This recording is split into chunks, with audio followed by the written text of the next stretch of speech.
Hello again. It's me. I'm here to talk about more of this stuff. As you might recall, misadventures in the cosmos, baby.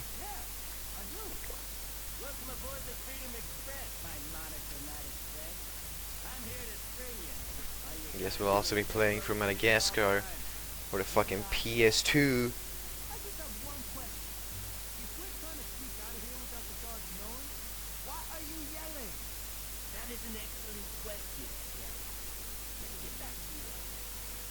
Top tier animation. So he just disappear his face. Anyway, last time I went over introductions and shit, I guess.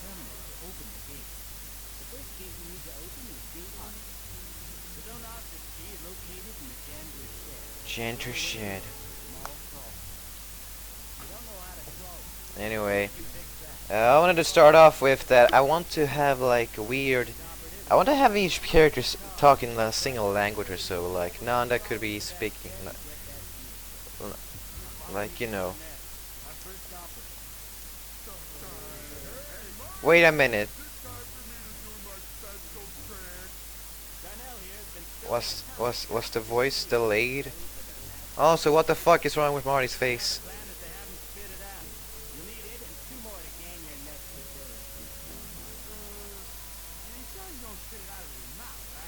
It's right. It was right in front of his face.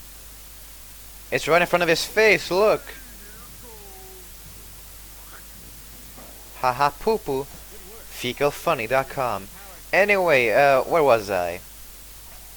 Yeah, I think the last time I left it off was that, you know, there's some sort of villain or so. You know, that's actually, you know, dangerous. That actually poses a fucking threat. But, you know, you can still love him. He's, you know, fun. Ugh. These are some high quality. Anyway. Yeah. I was going over how, you know, so how to get this information about where this villain is or his big hideout spaceship or whatever, or, you know, let's be on a planet actually. They have to get from information from someone who might be close to him or so.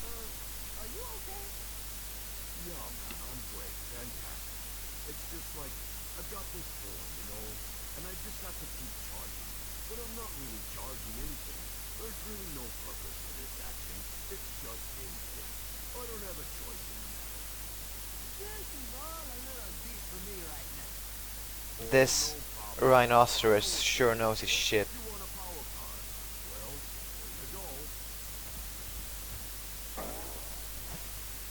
Impressive. Yeah. Turns out the last time I did this, the audio wasn't there, so I guess I'll just be going over things more quick this time. Yeah.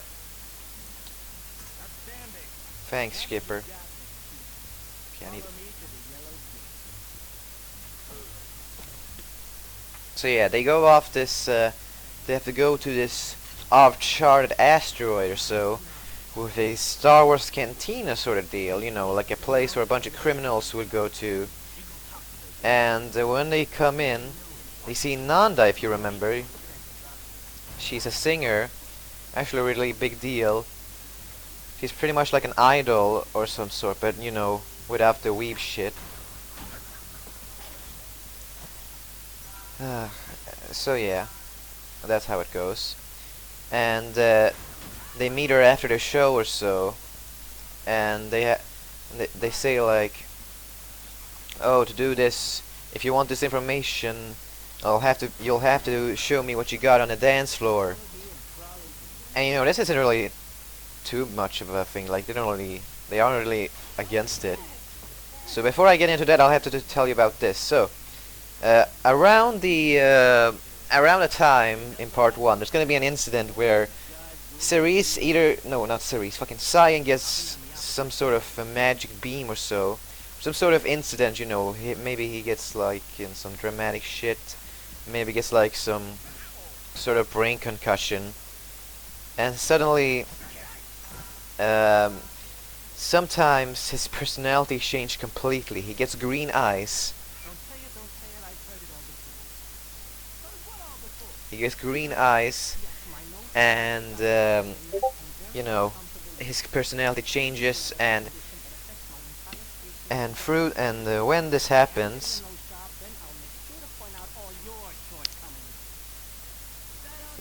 he becomes like a completely different person.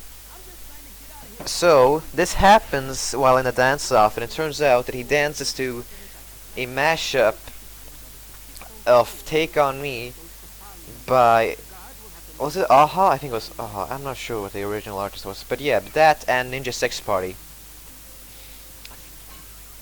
So, and that goes all great, but the thing is, in this montage though, he becomes super fucking sexy. Like, you know, it's really more oppressive. Like, Cerise did not expect this to be, because she never seen this part of him that much before. But Nanda, however, goes... Can I kill him? No. But Nanda, however, is super impressed with this. And, you know, she definitely tells him, but also wants to meet Sign in the back room after all of this happens. I guess I could be like, oh, that'll be my end of the bargain, I guess. Anyway, and then anyway, there's also Cerise who gets a dance off, and she'll sing to a really metal version of Rasputin. Russian, yes, indeed.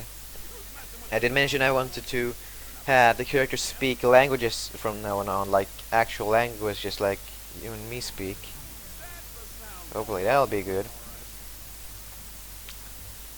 And the plot twist is it's gonna be heavy middle male sounding voices, but it's all gonna be girls singing it. So I'll fuck with the internet because I love messing with the internet.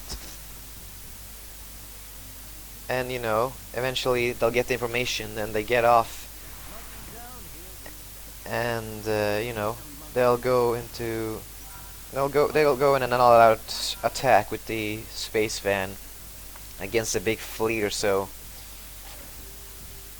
And you know, again, these massacres. Where was I? Yeah. So I'm thinking like an air attack or so with Copacabana playing it. Like maybe we can have Nana on stage. Was I just able to control that? Anyway. These are like it's not, okay. It just keeps playing. Anyway, yeah.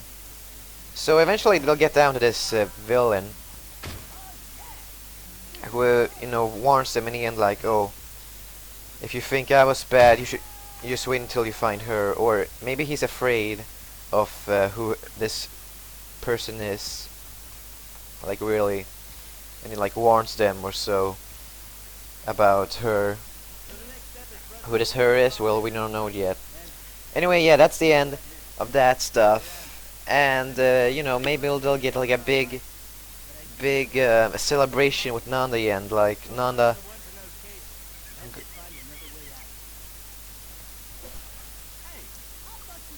No.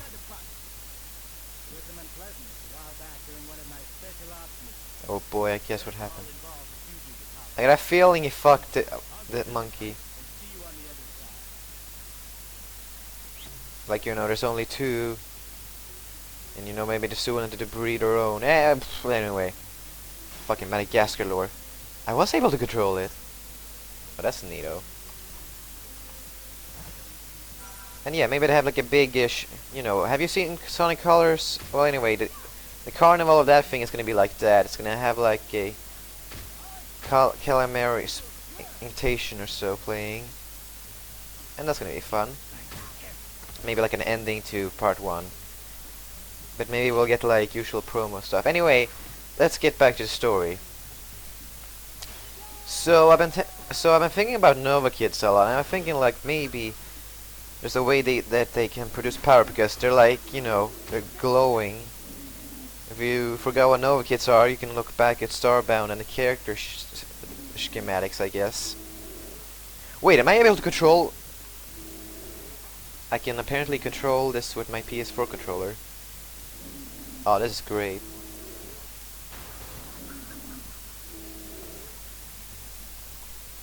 Anyway.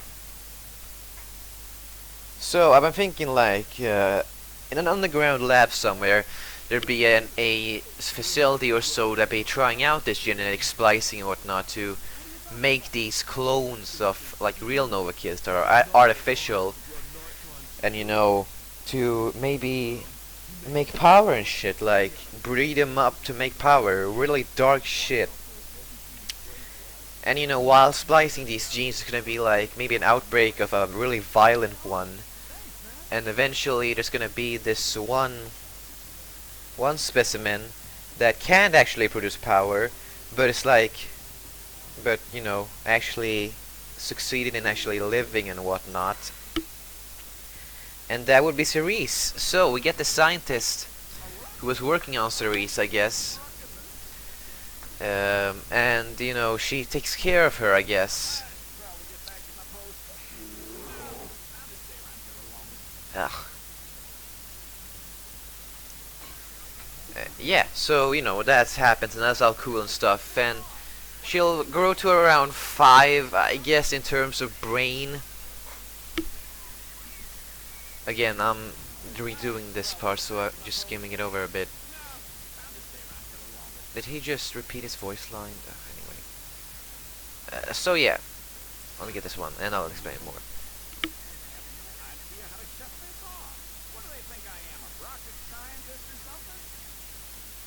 Did you shut it off right now?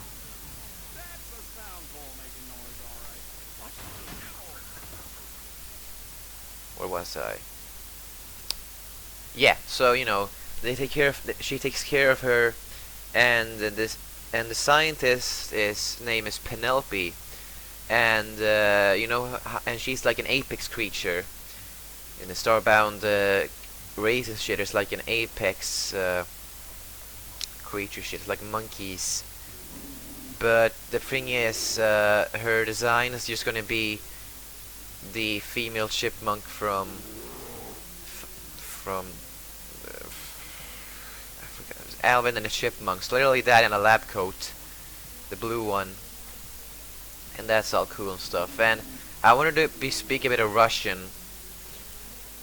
Like I said, I want the characters to speak languages like maybe swearing or so, or mumbling or so. And so eventually, what happens is that there's a big attack, like a big attack on the facility, and Penelope sends Cerise up to the surface, but she has to delete her memories first because she can't have this be in her mind. She can't have her remembering this shit. So that happens, and then Penelope, that is it just me or is there's things wrong with the rendering there? Yeah, there's freaking cities rendering there in the black. Ugh, this game, man, absolute masterpiece. Yeah. So Penelope gets on a fucking bootleg HEV suit, I guess, and goes on a fucking rampage, or say, like, you know, Busted by the Man. Do I have to do this again? No. Yeah, so she goes. If you've seen Half-Life, is the big speed run, and they're jumping all over the place, basically that. And let me just get this part.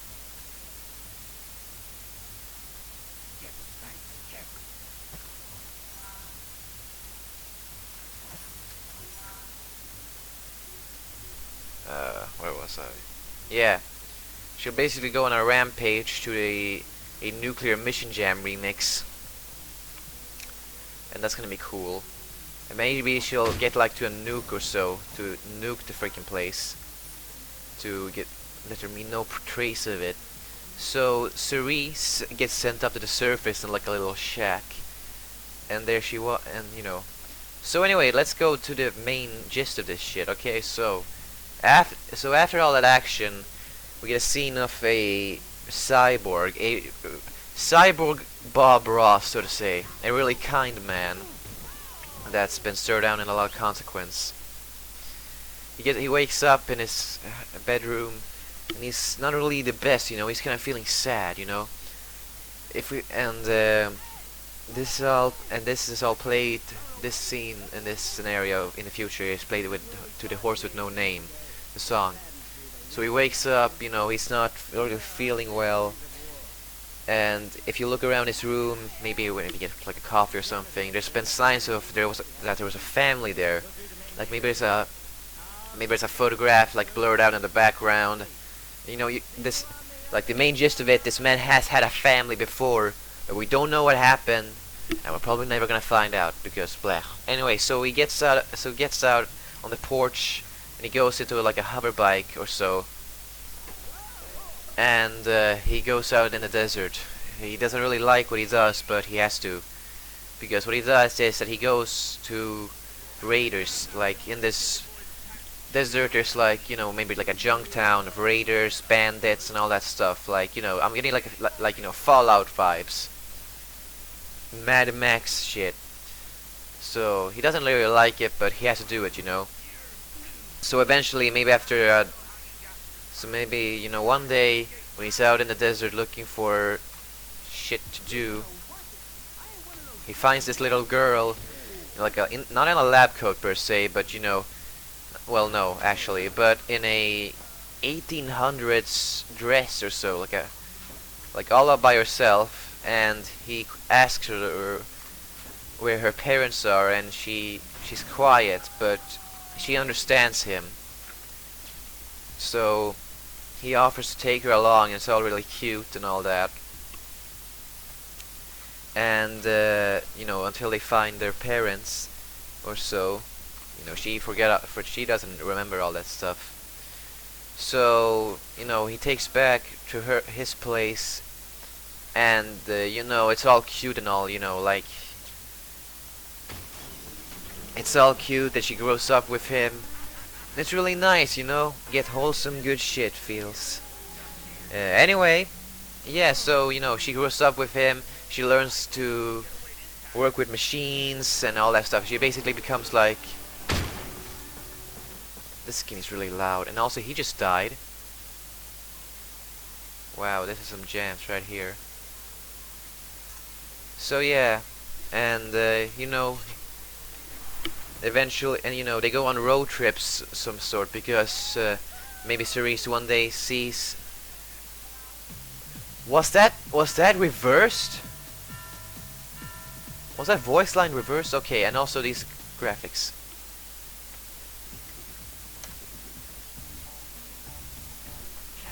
Capital. Yes.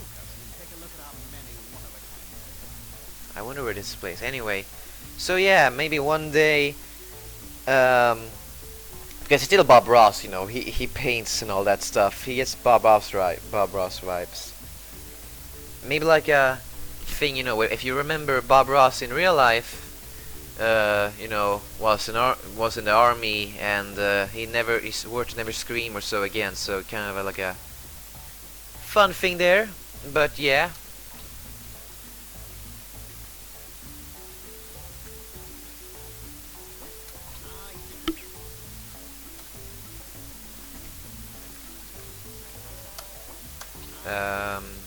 What else was there to say?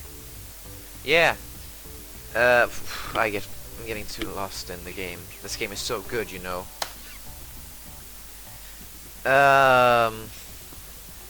Sorry, it's just.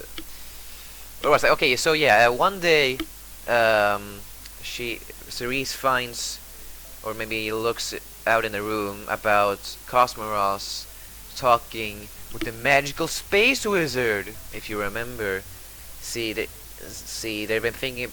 Well, she doesn't really hear what they say, but eventually, Cosmos and Cerise gets the van, and they drive around on a road trip around the world to the passenger, and that's fun. I think that's enough for Cerie's story.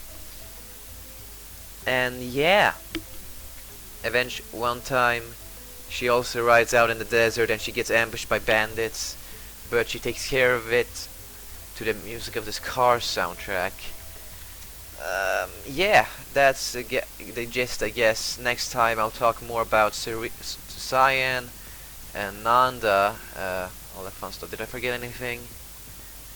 I guess I should say that Nanda was a really huge fan of Penelope because she was a singer, like a really famous one. But you know, she has a hidden life as a scientist, I guess. Anyway, that's enough for me, I guess. I don't really know where to go. I'll go get on more on this. Yeah, tell me what you think. I'll appreciate hearing feedback, you know, constructive feedback on that stuff, and you know how it sounds. Okay, see ya.